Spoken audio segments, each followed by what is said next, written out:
안녕하세요. 저는 서울에 살고 있는 30대 여성입니다. 살다 이런 곳에 제 얘기를 하는 날이 오네요.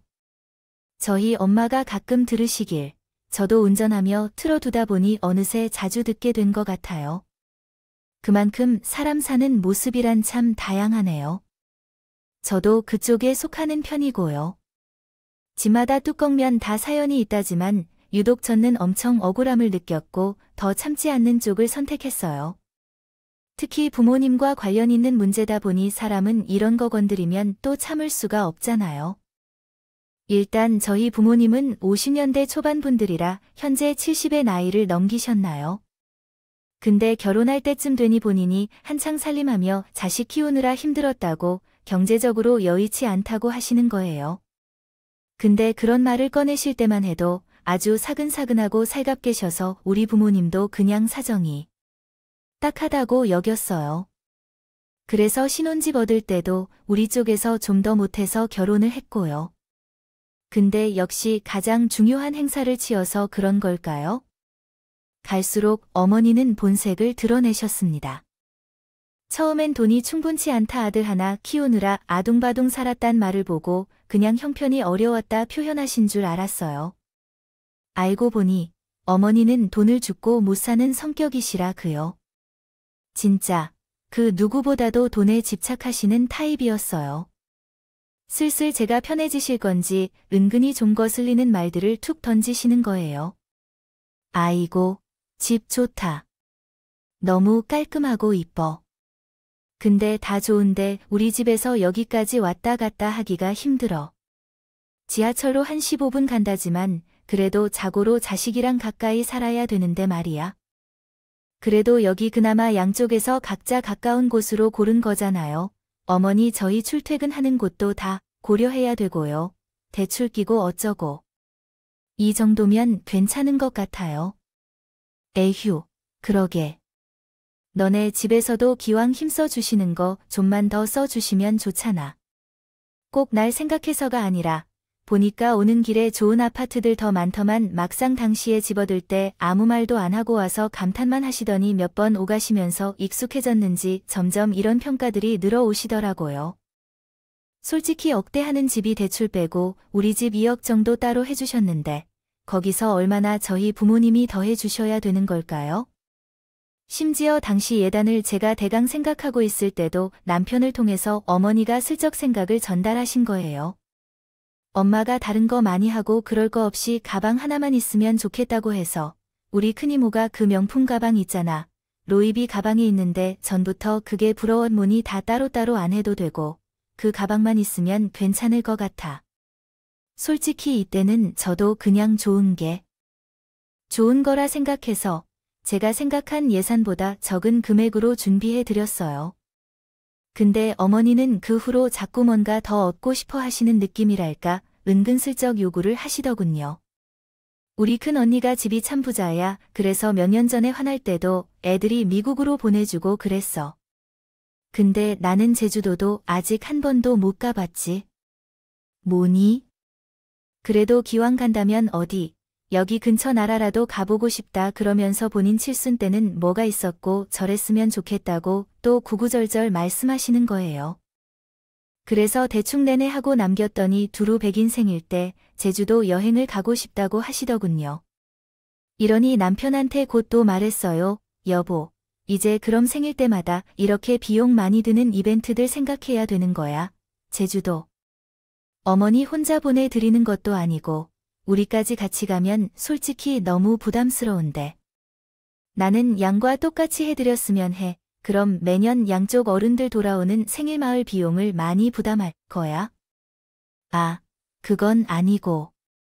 그럼 당신이 너무 부담스러우면 여행지를 바꾸자. 엄마는 그냥 가족이 새로 생겼으니까 어디 가고 싶으신가 봐. 속초로 바꾸자고 할게.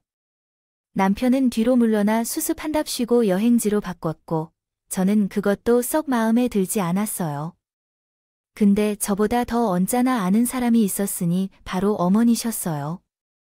여행 갈 때만 해도 아무 말도 없었으면서 가서는 은근히 저한테 틱틱거리는 거예요. 그것도 저를 갖다 그런 것도 아니고 우리 부모님을 갖고 말이죠. 저번에 보니까 사돈도 눈가가 많이 처져가지고 인상이 좀 답답해 보이더라고. 원래 갈수록 눈 주변이 처진다잖아. 일찍 쌍꺼풀 수술 같은 거라도 아시지? 하긴 지금 그 나이에 하셔봤자 할머니가 뿌리는 거라 좀 그렇긴 하겠다. 저희 마신데 그리고 요즘 70대로 누가 할머니라고 해요? 진짜 손주 손녀 있는 거 아니면 게다가 저희 엄마 정도면 관리 잘하신 편인데 이때는 저도 좀 약지 못해서 저를 살살 긁어대는 어머니 말에 같이 받아쳤답니다. 아이고, 그건 내가네 엄마니까 그렇게 보이는 거야. 이런 건 아무 상관없는 제3자가 봐야 정확한 거지. 하여간 그 연지 그렇게 바쁘게 일하시고 참 대단하죠. 안도는 학교에서 일하신데 나 멋지다. 근데 그렇게 고생하시면 사람이 노년에 더 팍팍 늙고 결혼도 그래서 늦게 하시고 애도 늦게 낳으신 거지. 저도 그렇게 바보는 아닌지라 이쯤 되니 어머니 의도가 훤히 보이더군요. 그래서 직접적으로 기분을 드러냈고 이날 속마 점심 식사 때는 둘 다 기분이 상해 있었어요. 어머니, 근데 저희 엄마 외모나 상황에 대해 너무 걱정 안 하셔도 되는데 그리고 정정하시고 정계 사시니까 아직도 일을 하시겠죠. 자식은 제가 괜찮다는데 자꾸 저를 안타깝게 보시니까 서운하네요. 어머, 얘는 내가 뭐 어쩌다 그래? 무서워서 말도 못하겠네. 내가 뭘 하지? 사대단하시고 멋지다고 했잖아. 난 그저 엄마가 70대고 딸내미는 30대니 그냥 여러모로 안 돼 보여서 말한 거야. 내 며느리고 내 사돈이 그 정도 말은 얹을 수 있는 거지. 이러니 저는 어머니가 점점 불편해지더라도 처음으로 같이 갔던 여행에서 어느 정도 성향을 파악했고 돌아와서 남편에게 한마디 했어요. 부터는 생신 때 그냥 식사 맛있게 하고 용돈 드리고 끝내자. 우리 엄마 아빠 때도 그렇게 하면 되고 이번 여행 너무 좋았는데 이런 이벤트는 가끔씩 있어야 더 좋고 재밌을 것 같아. 절대 어머니에 대한 불만은 얘기하지 않고 그냥 금전적으로 부담이 된다 등등 돌려서 말을 했어요. 그러니 아무 생각 없는 남편은 그런가 보다 하며 받아들이다. 그요. 그리고 이제 우리 친정으로 넘어와 어머니가 그렇게 흐린 눈에 뜨고 비꼬시던 우리 엄마 말이죠. 솔직히 이건 그냥 제 생각인데 어머니 딸은 우리 엄마가 부러웠던 게 아닌가 싶거든요. 본인은 아버님과 젊은 날 이혼해서 따로 살다가 그마저도 돌아가셨고 무척 빡빡하게 살아오셨다고 들었어요. 여기저기 오가면서 일을 하고 계시지만 뚜렷한 수입은 없으시고요. 근데 우리 엄마는 말짱하게 운동하면서 건강하고 남편이 있어 수입도 안정적인데 엄마는 유치원이나 초등학교 방과 후 강사 등 꾸준히 일을 해오셨어요. 그래서 지인들도 많고 대학원 동기들과 모임도 갖고 무척 바쁘게 살고 계시거든요. 예단 때 요구했던 그 명품 가방도 우리 엄마도 비슷한 걸 들고 계셔서 자기도 요구했던 것 같기도 해요. 아무튼 런 엄마는 그렇게 일해 오시다가 60대 중반에 은퇴하셨어요. 하지만 본래 손재주도 좋고 동화책 그림 작업이나 인형 만드는 것도 줄곧 하셨고요. 그렇게 소일거리를 하시다가 인터넷 강의로 공부하고 학원도 다니면서 다시 사업자를 내고 공방도 차리셨어요. 그렇게 조금씩 늘어난 수입을 가지고 이번에 아빠 차를 구입해 드리게 됐답니다. 당시 그런 엄마의 모습이 너무 흐뭇하고 멋지게 보여 칭찬과 응원의 연락을 했었답니다. 엄마 대단하다. 공방차라서 수입이 뭐 얼마나 되나요? 나는 돈이 많이 벌리는 일은 아니라고 그랬잖아. 근데 정말 대단하다. 엄마, 아빠 너무 좋아하시지 그죠? 내가 그렇게 말해주니까 엄마 진짜람이 느껴진다. 사실 마음 같아서야네. 아빠 나이도 있고 하니 더 안전한 외제차를 사주고 싶었어. 근데 사람이 자기 적당선에서 소비를 해야 되니까 국산차를 고른 거야. 아빠 눈도 안 좋고 그 전에 몰던 차는 오래됐으니까 그래도 새 차라고 좋아하시긴 하더라고요. 엄마가 벼랑간 아빠 차를 바꿔주신 것은 생신 선물이기도 했고요. 그 앞전에 운전을 하시다가 한 번 사고할 뻔했거든요. 당시 저는 너무 놀라서 얼른 차를 바꾸라고 말씀드렸어요. 근데 아빠는 계속해서 괜찮다고 하시더라고요. 그때 엄마가 살짝 말씀하신 내용도 있었어요. 아빠 딴에는 지금 당장 몇 천만 원 들여서 차 바꾸긴 부담스러울 거야. 너 결혼하면서 집에 얼마 보태주기도 했고, 우리도 노후에 앞으로 들어올 돈들이 한정적이지. 그래서 그냥이, 문제는 엄마랑 아빠랑 알아서 할 테니 넌 신경 쓰지 말아라. 그러니, 저는 더 마음이 편치 않은 거예요. 그냥 대출로 이어갈 걸 그랬나 어쩌다가 2억 3기나 받게 되어 부담을 들렸을까 싶었죠. 근데 엄마가 나중에 돈을 따로 마련하셔서 아빠 쪽에 직접 선물을 해주신 거예요. 최대한 본인들 문제는 알아서 해결하려는 엄마 모습을 보니 죄송하기도 하고 저도 여러 가지 감정이 오가게 됐어요. 그래서 아빠에게 어떻게든 도움이 되고 싶은 마음에 첫해 자동차 보험금 정도는 제가 해드리고 싶더군요. 엄마, 내가 딱 올해지만 넣어 드릴게. 더도 말고 덜도 말고 이만큼이야. 그리고 이건 용돈이니 2분 이상 맛있는 걸 드시고 알겠지.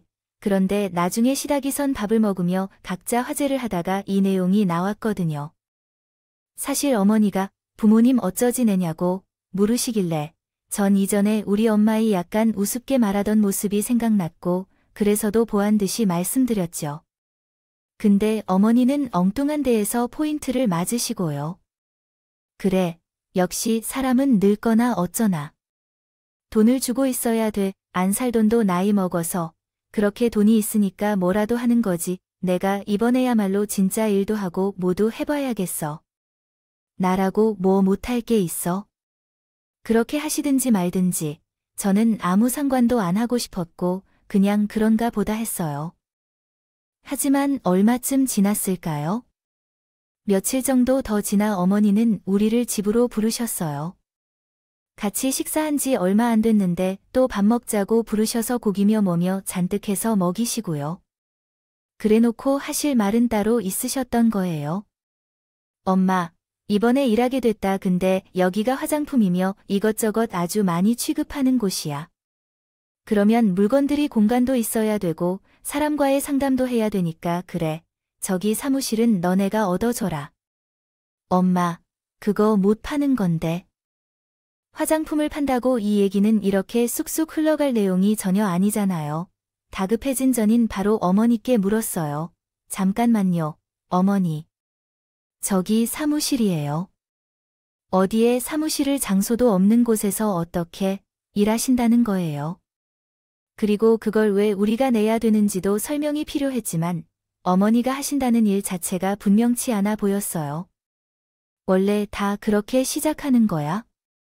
여기 일하는 아줌마들 얼마나 성적인데 다들 죄금만 방한 칸에서 시작해서 지금 억대 수입에 외제차 끌고 다니고 그런다. 나보다 나이 많은 아줌마도 있어. 다들 어렵게 시작했으니까 나도 희망이 있는 거지. 남편은 눈치 없게 계속 무의미한 응원만 하고 있더라고요. 나이는 숫자에 불과하다. 엄마 힘내라 등등 동의의 말을 하고 있고 어머니는 거기서 쓸데없이 벌써 힘을 얻고 계셨어요. 어머니, 근데 그 돈을 저희가 어떻게 저희가 해요? 그러자 이 말에 어머니는 너무 놀랍다는 표정을 지으시는 거예요. 마치 우리한테 돈을 맡겨두신 것처럼 대하는데, 아니, 내가 지금 그렇게 사무실 차릴 돈이 있으면 너희들한테 왜 말을 했겠어? 너희들이 나 몇 년치 생일 선물 모아서 주는 셈치고 그냥 좀 해줘. 이렇게까지 말을 해야겠어. 얼마 안 돼. 그냥 동네 시장 한 켠 자리 얻어서 시작할 거야. 내가 여기 시장 한쪽은 싹 다 훑어봤어. 자리 몇 개 나와 있더라. 아니, 어머니. 저희는 그렇게 들리기 어려워요. 당장 저희도 집에 대출이 있고 아기가 자랄 생각도 해야 되고 비상금도 있어야 되는 거려. 어쩜 이렇게 나이 많은 나보다 더 걱정 근심이 많으시냐. 내가 잘 모르는 동안에 집 대출이 문제야. 그냥 나바가 일순 투자한다 생각하고 조금만 써. 얼마 안 돼. 남편은 여기서 구상 금액을 물어봤고 어머니는 눈 하나 깜짝 않고 보증금 1,500에 월세 500이라고 하시는 거예요. 너희들은 더러운 월세까지 다 내달라는 건 아니라고. 보증금만 좀 내달라는 거야? 월야 내가 뭔 일을 해서라도 한다 테니까. 나도 너희들 부담 주기 싫어. 여기서 저는 먹은 음식들이 어녀서 소화가 너무 안 되더라고요. 이 얘기를 하려고 우를 불러다가 고기를 구워놓고 찌개를 끓여서 밥 한 상 먹이고 허리가 아프다는 둥 앓는 소리를 하셨구나. 자기도 꿈이 있는데 돈을 벌어야 되는 넋두리하지. 정말 모든 게 완벽했어요.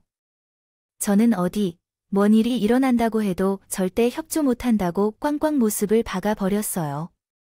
투자는 여유 있을 때 하는 거지. 없는 돈 쥐어짜서 빚도 있는데 하는 게 절대 아니라고 배웠어요. 정말 그렇게 원하시면 어머님 지금 사시는 집에서 하시던지 아니면 따로 방안을 생각해 보시면 되죠. 적어도 저희는 진짜 안 될 것 같아요. 이러고 집에 돌아왔는데 남편은 그게 못내 불편했나 봐요. 그렇게 딱 잘할 게 뭐가 있냐고 하더군요. 결혼 전는 몰라도 그 이후의 돈들은 우리 공동의 재산이야. 우리 엄마 아빠한테 내가 갑자기 돈 1,000만 원 드리자 하니. 까놓고 말해. 엄마가 아빠 찾아주실 때 돈 못 하자고 했으면 당신 그렇게 할 거야. 대출이자 어쩌고 맨날 오는 소리만 하는 사람이 왜 어머니한테 관대해?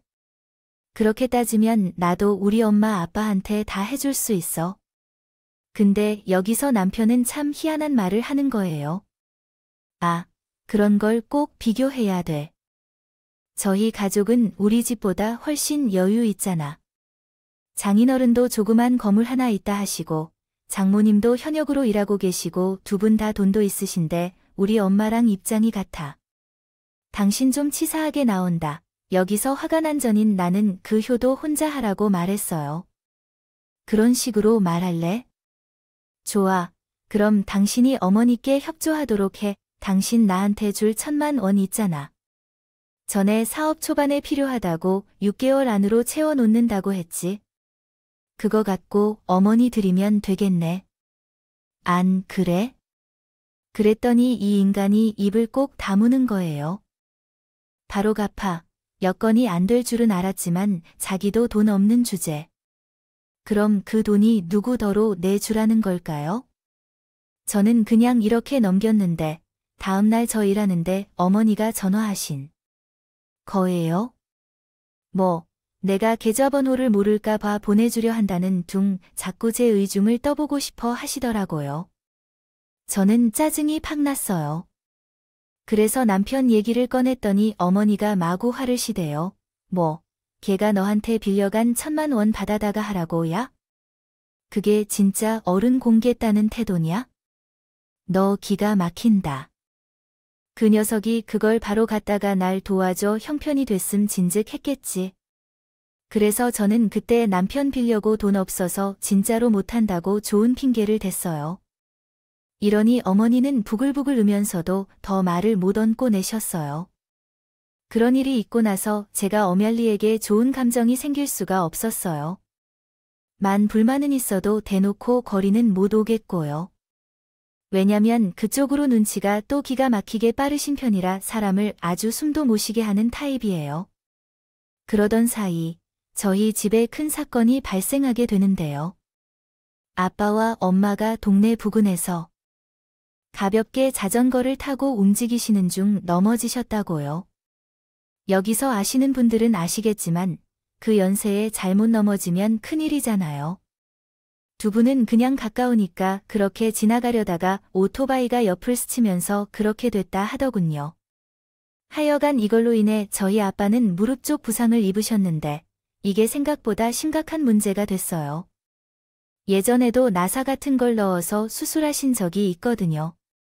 근데 이번에는 수술이 제법 커지게 된 거예요. 엄마도 무척 걱정이 많으셨고요. 안 되겠 얼마 가는 공방을 닫아야 하겠네. 아빠 병가도 해야 될 것 같아. 간병인 따로 쓰라고 하니 아빠는 그러는데 어떻게 그래? 엄마가 거기서 먹고 자고 하면서 있어야 될 것 같아. 그럼 아빠는 얼마나 입원해야 되는 거야? 무릎이 그렇게 심각하다 들어보니 3주 정도는 계셔야 외부로 나가서 걸어다 줄 수 있다는 거예요. 저도 한숨이 톡톡 나오면서 눈앞이 깜깜해지는 기분이었어요. 남편에게 이 사실을 말했더니 놀라긴 하더군요. 자기가 얼굴을 한번 추겠다고 하는데 수술 당일에는 오지 않았어요. 솔직히 저는 이때 좀 서운했어요. 자기 엄마는 별것도 아닌 걸로 밥 먹자고 집으로 불러대는데 그때는 칼같이 시간을 지키면서 가요. 근데 장인 어른이 수술한다고 누워있는데 바쁘다고 오지도 않고 그 다음 날도 안 왔어요. 뜻밖의 저를 의식한 것인지 며칠 뒤에는 직접 움직이더군요. 그날 돌아와서는 전혀 의외의 말을 저에게 하는 거예요. 오늘 가서 뵙는데 진짜 상태가 심각하더라. 장모님도 그 좁은 병실에서 간이 침대에서 주무시고 정말 너무 힘드시겠어요. 저도 이때는 약간 해져서 그걸 몰랐냐고 어른들이 힘들면 좀 들여다보라고 했거든요. 근데 본인이 나서서 엄마를 모시고 다니겠다는 거예요. 저는 혼란스러웠습니다.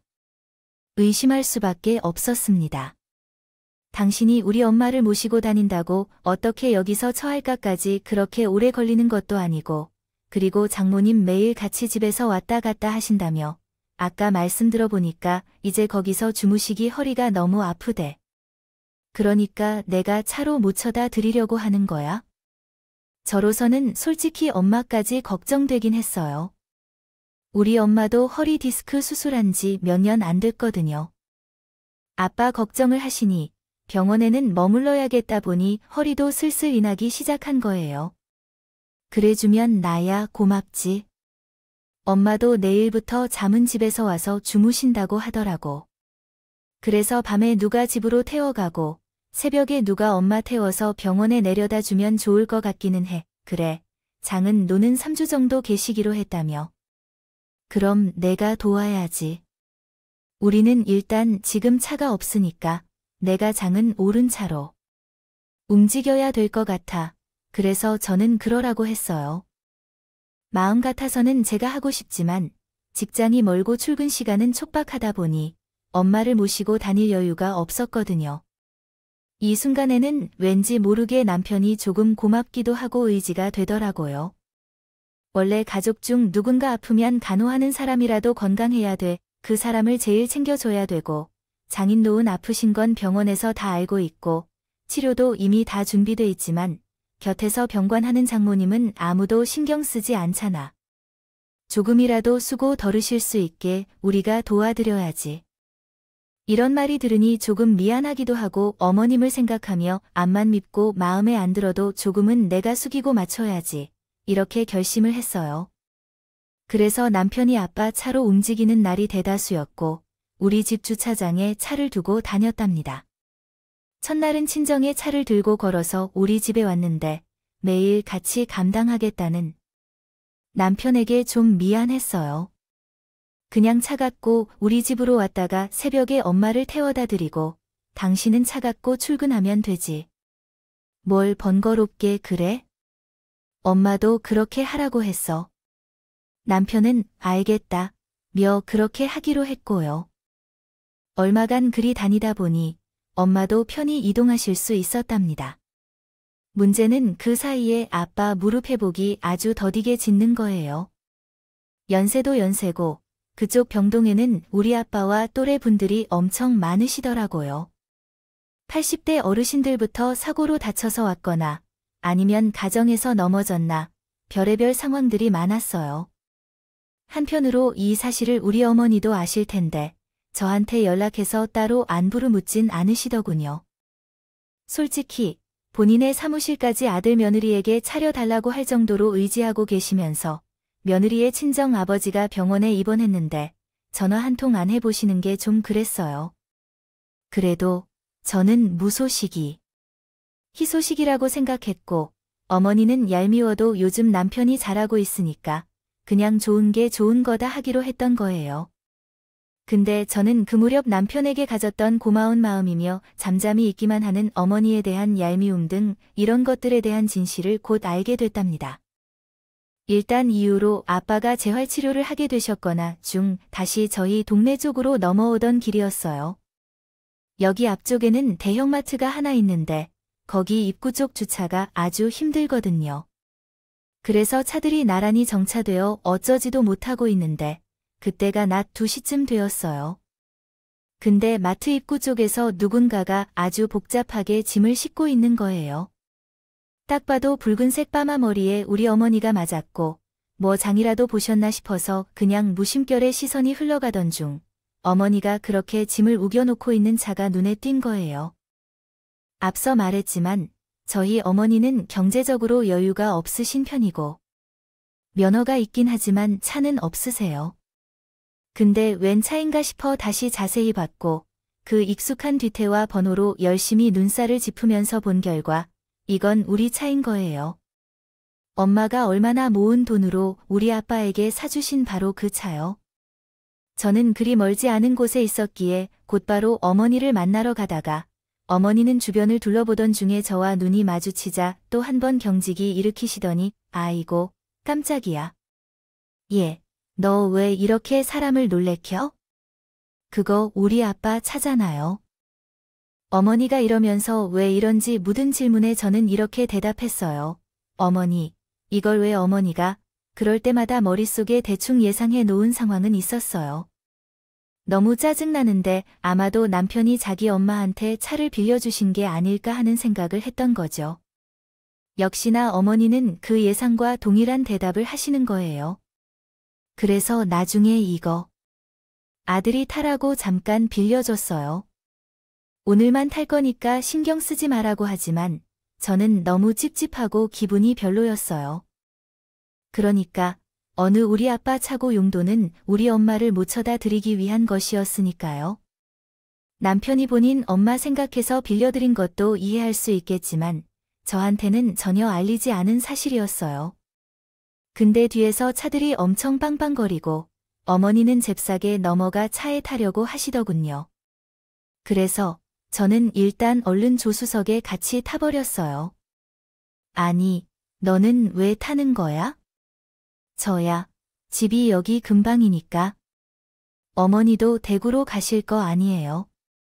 가시는 길에 저 내려주세요. 그렇게 말을 하고 벨트를 맨 뒷좌석에 차 내부를 괜히 다 훑어보게 되더군요. 왜냐면 정말 하나도 이상할 게 없는 게 우리 아빠 차인데 이걸 어머니가 저나 우리 친정 식구들한테 말도 없이 몰래 타시는 거잖아요. 그러니 내부적으로 뭐가 변한지요? 건 없는지 괜히 기분 나빠서 다 훑어보게 됐죠. 근데 저는 어머니가 잔뜩 장보신 커피나 과자 뭐 이런 것들이 담긴 박스를 보다가 옆에 얹어진 택배 박스에 눈이 갔어요. 저건 뭐예요? 저것도 어머니 물건인가요? 뒷좌석에 거의 탑을 쌓을 정도로 올려져 있는 박스를 보니 눈살이 찌그러지더라고요. 남의 집 차를 막 빌렸으니까 의자 망가지게 저렇게 하고 겉으로 놓은 모양새가 말이죠. 이때 어머니는 이 험난한 주차장을 빠져나가면서 저까지 신경 쓰느라 제대로 대답을 못했고 저는 그 사이 박스를 자세히 들여다봤어요. 어머니가 판다는 소위 그 다단계 같은 모시의 물건인가 싶어 쭉 보던 차에 저도 모르게 심장이 덜컥 눈을 의심하게 되는 뭔가를 발견했답니다. 그 뒷좌석에 일렬로 쌓여있던 택배엔 당연히 받을 사람의 주소와 이름이 적혀 있잖아요. 보내는 업체는 무슨 회사로 적혀 있었고 받은 사람의 주소에는 어머니 성함과 뭔가 익숙한 주소가 있는 거예요. 원래대로라면 어머니 성함으로 적힌 주선이 시댁이거나 아니면 제3의 장소였고 근데 거기에는 재단에는 나름 익숙한 우리 진정에서 걸어서 금방 가는 엄마 공방 주사가 적혀 있는 거예요. 제가 왜 엄마 공부항 주소까지 외우고 있냐고요? 엄마가 필요한 부재료들 그리고 가끔씩 일하면서 드실 간식 같은 것들을 제가 인터넷으로 대신 주문해가 넣어 드렸거든요. 전 여기서 눈이 완전 뒤집어졌고 심장이 쿵쿵 뛰기 시작했어요. 왜 우리 엄마 공방 주소로 어머니가 저 이상한 이름의 회사 물건들을 박스채 몇 개씩이나 받아온 걸까요? 와중에 제가 그걸 뻔히 바라보고 있으니 어머니는 도로를 빠져나와 가던 중 제 표정을 슬쩍 살폈고 손으로 막 박스들을 쳐서 구석으로 몰려고 하시더군요. 예, 너 어디서 내린다 했어? 빨리 말해봐라. 나 지금 정신이 없으니까. 에휴, 바쁜데 너는 아무튼 말해봐. 어디서 내릴 거야? 이 상황에서 제가 어떻게 차에서 내리고 뭐 어쩌고 했어요? 전 한 몇 초간은 대답하지 않고 머릿속에서 생각을 빠르게 정리해 봤답니다. 그리고 잔뜩 목소리를 깔고 어머니에게 물었어요. 어머님, 우리 엄마 공방에 저걸 왜 보내시는 거예요? 뭐 선물하려고 하시는 건 아닐 테고, 저기 주소는 어떻게 하신 거죠? 남편이 알려드린 건가요? 어머니는 차를 돌려 한쪽에 오시더니, 처음에 망설이시다가 이후론 뭐, 애란 모르겠다 싶은 얼굴로 말하시는 거예요. 있잖아, 그 안싸도 말이야. 그 공방도 지금 몇 주째 문을 잠그고 아무것도 안 하신다며. 전 이때부터 느낌이었고 완전 긴장하고 얘기를 들었어요. 그건 맞는데 왜 묻냐고 했죠? 그 안싸 돈도 그 공간 그렇게 그냥 놀게 해서 좋을 게 없잖아. 월신 했지 바깥 사돈 따라다니는 동안 뭐 지금 최활 치료인가? 그것도 하신다며. 그럼 다 나와야지. 다 나을 때까진 돌보는 게 맞는 거야? 그리고 그 사이 내가 몇 달간만 좀 쓰면 안 될까? 차라리 오늘 이렇게 만나길 잘했다. 어차피 얘기는 하려고 했으니까. 뭐라고요? 우리 엄마 공방을 어머니랑 그래서 지금 우리 엄마 공방 앞쪽에 물건 받아놓고 싣고 다니시는 거예요. 아니, 누구랑 얘기가 됐어요? 우리 엄마랑? 아니, 오늘쯤 내가 전화해서 한번 여쭈려고 했어. 택배는 며칠 뒤에 온다더니 오늘 일찍 와버렸다고 해서 내가 일단 다시 들고 온 거야. 그 공방도 문 닫혀 있고 나는 못 들어가잖아. 아직 들어가고 뭐하고 그런 건 아니라니까. 전 너무 어이가 없어. 이때부터 완전 적대적인 자세를 취했어요. 어머니, 만약 우리 엄마가 안 된다고 하면 어쩌시려고요? 어떻게 하시려고 그렇게 물건까지 이쪽 주로 해놓고 받으세요? 당연히 거기를 쓰겠다 생각이신 거예요. 아니, 너는 왜 그렇게 까탈스럽게 그러는 거야? 이래서 너 말고 안사돈한테 미리 말하려고 했던 거야? 비어있는 공간 놔두면 뭐 하냐고? 누구든 쓰면 좋은 거지. 나 공짜로 쓰겠다는 거 아니야? 똑같이 월세 얼마씩 쳐서 계산해서 드리면 되잖아. 말도 안 돼요. 진짜. 게다가 어머니 짐을 왜 여다가 그렇게 싣고 다니시는데요? 어머니 차처럼 너무 화가 난 저는 이제 가릴 것 없이 말을 막 퍼부었어요. 앞뒤 순서가 맞게 말이죠. 근데 공방도 공이고 이 차에 대해서는 좀 전부터 찝찝했는데 어머니는 아예 날 잡았다 생각하셨는지 다 말해버리시고요. 나도 그냥 다 말해야겠다. 아니, 그간 우리 아들의 초가의 사이 노릇하고 안싸도 모셔다 드리고 효도하지 않았어. 다른 것도 아니고 두 분 다 지금 차 타고 다닐 사정도 아니고 공방에서 일할 것도 아니잖아. 그럼 필요한 사람 좀 잠깐 쓰면 어이차도 아들이 타고 다닌 지 벌써 한 달이 돼가잖아.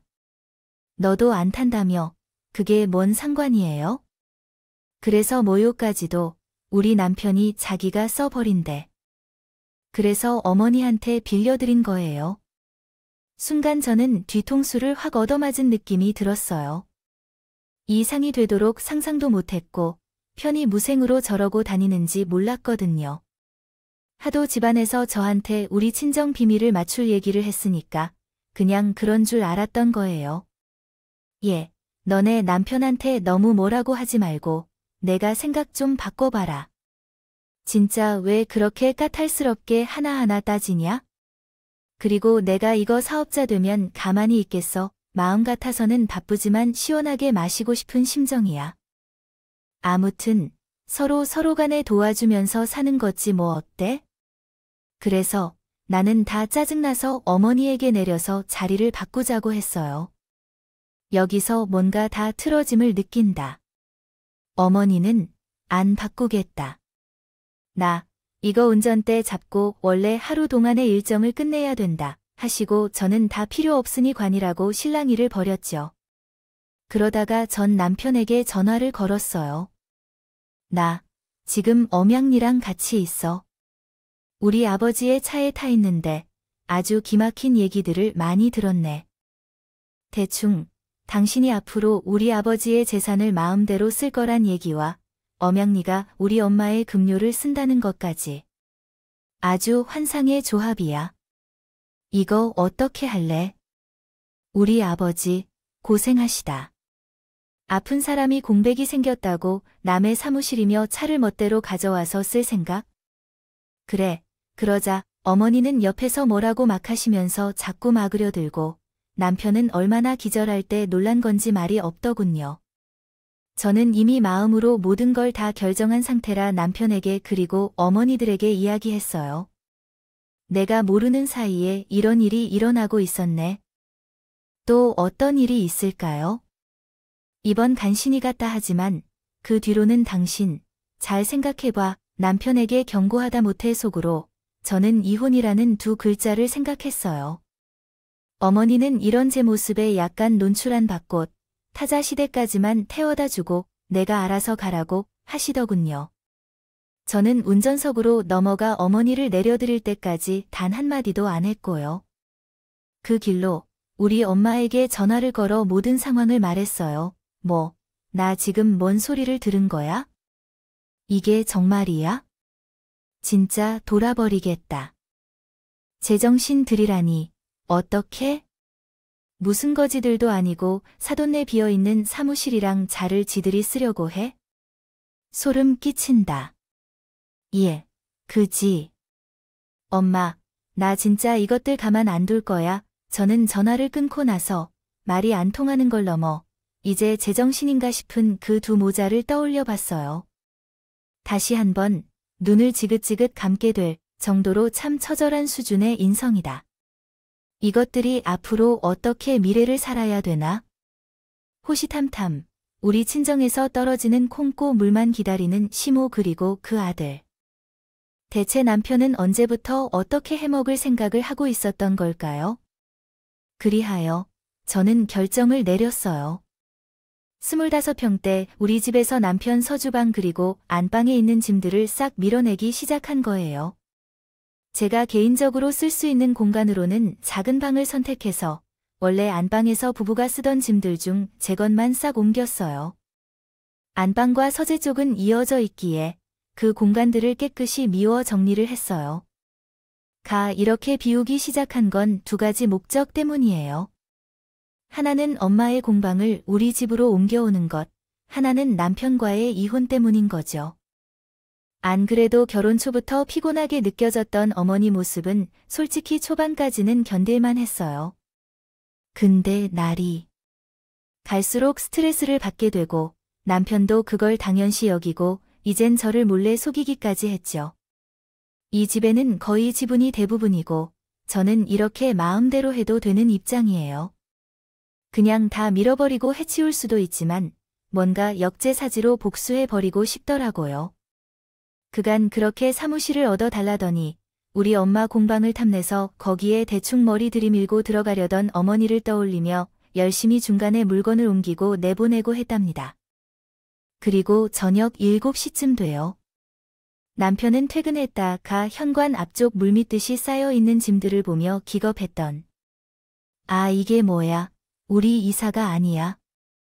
이런 짐들은 왜 잠깐만. 내 옷들이라.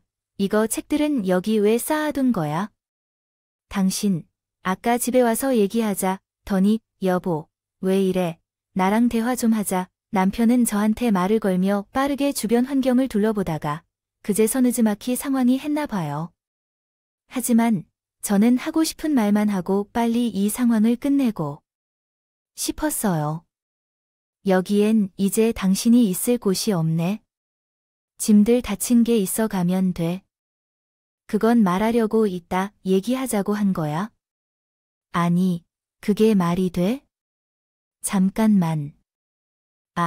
집 구조가 저 책상들은 뭐고 뭐야? 이거 장모님의 공방에 있는 것들 아니야? 이 인형 칼이랑 박스들은 잠깐만. 장모님의 공방이 왜 이리로 왔어? 그 가게에서 계속 하시는 거 아니요? 이때 저는 코웃음을 치며 대답했어요. 당신 입에 우리 엄마 공방 얘기 올리지도 마. 뭔데 아는 척이야? 멋대로 우리 아빠 찾기를 어머니한테 넘겨버리질 않나? 기가 막히네. 당신도 대충 상황은 알고 왔을 거 아니야? 이때 중간에 한 번 더 연리받았던 게 어머니는 제가 중간에 내려드리고 그 꼴이 난 게 너무 억울하지나 봐요. 저한테 한 번도 전화해서 아주 깽판을 주셨거든요. 내가 가만히 생각해보니까 너무 기분이 나빠서 못 참겠다. 아니네. 친정 부모님 아파서 지금 차 안 쓴다며 그런 말짱한 사람이라도 타면 되는? 거지 공방도 마찬가지야. 내가 뭘 그렇게 잘못했어? 집에 와서 보니까 너 그 짜증난 얼굴이랑 모든 게 너무 화가 나는데 너 그렇게 살지 마. 이 말을 잊지 않고 남편에게 그대로 전했고 더 붙여서 막 따졌어요. 진짜 물에 빠진 사람 구해줬더니 보다리 내놓으라고 한다고. 이제 막 우리 집 재산들이 본인들 관리처럼 누리려고 하시네. 나 무서워서 당신이랑 못 살아. 어머니는 더더욱 안 되고 당신은 이 집 군말 없이 나가야 될 자격 충분하잖아. 안 그래? 아, 여보야, 당신 너무 상황을 확대해서 생각하는 것 같아. 당신이 너무 나쁘게 오해하고 있는 거라니까. 길 가던 사람들 붙자고 물어봐. 난 그간 장모님 뭐 서다 드리면서 내 책임 다 했어. 그 차도 내가 몇 번 타고 다니다가 엄마가 하도 부탁해서 더 들어서 달라질게. 뭐가 있어? 중요한 건 당신이 나한테 그 얘기를 하지 않았어. 게다가 어머니가 우리 엄마 공방 쓰려고 하신 건 진짜 어이가 없다. 나를 아는 주변 사람들한테 말하기도 너무너무 창피해. 우리 조용히 모양 좋게 이혼하자. 안 그러면 나도 크기 벌린 명분은 많아. 남편은 이때 부들부들 떨며 저를 노려봤으나 저는 당장 짐들 갖고 나가라고 소리 질렀어요. 차기며 모으며 게다가 우리 엄마 공방 주소도 지들끼리 알아두고 쓸 생각을 했고 이런 일들 다 싹 몰아서 법적으로 가기 전에 나가라고 했죠.